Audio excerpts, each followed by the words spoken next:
اي نعم، إنسان في الصلاة لا بيأكل ولا بيشرب، أو نوى الصوم نهارا خلافا للإمام الشافعي شيخنا الشافعي رحمه الله تعالى. فإذا كان يوم رمضان اي نعم قبل ما يقول الفجر الله أكبر يكون ايش؟ ممسك عن الطعام والشراب وفي نية الصيام. عند الإمام أبو حنيفة معك نية حتى قبيل وقت الضحوة الكبرى، قبل ما يقول الظهر الله أكبر بساعة، هذا الوقت كلياته انتهى، قبل أذان الظهر بساعة و5 دقائق تقول نويت الصيام صح صومك، بس ما تكون آكل ولا لك شربان أبدا أبدا، لا أكل ولا شرب. اي نعم.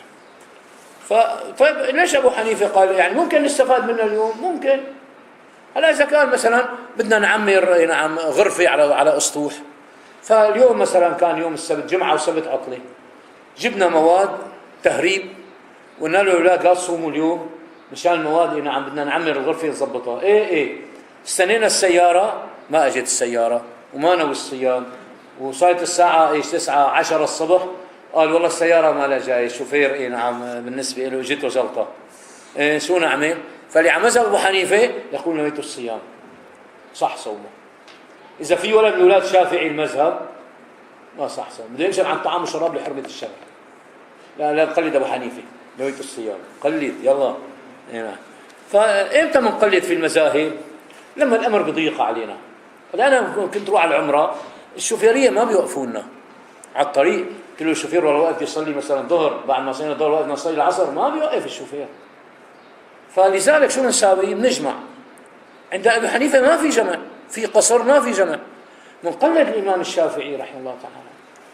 فمرة الفجر ما يجمع مع غيره، تجمع ظهر وعصر، مغرب وعشاء، مغرب مع عصر ما بينجمع، والفجر ما بيجمع مع حدا بنوب.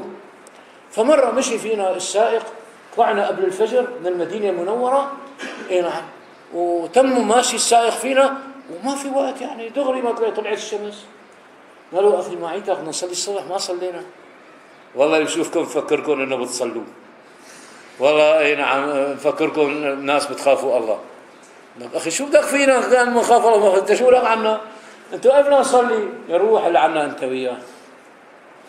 معنا زلم احيانا بيكون معك ناس العيله اللي ما فيها صايع حقها ضايع، لازم كل عيله يكون فيها واحد اي نعم صايع مشان ما حدا ياكل حقنا. اي نعم.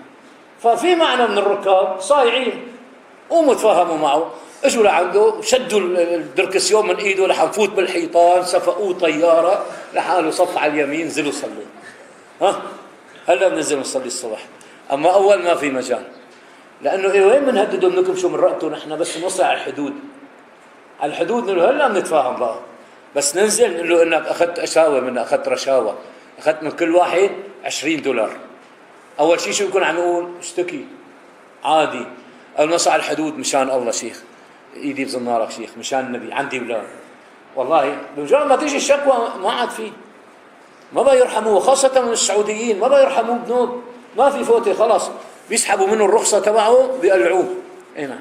فمنعود منقلد، شو بيمنع منقلد؟ حتى بالطواف الشافعي بده يقلدنا، لأنه لمس النساء عند أبي حنيفة لا ينقض الوضوء، ومس النساء بشهوة عند الإمام مالك ينقض الوضوء، معناته مس النساء بغير شهوة لا ينقض الوضوء.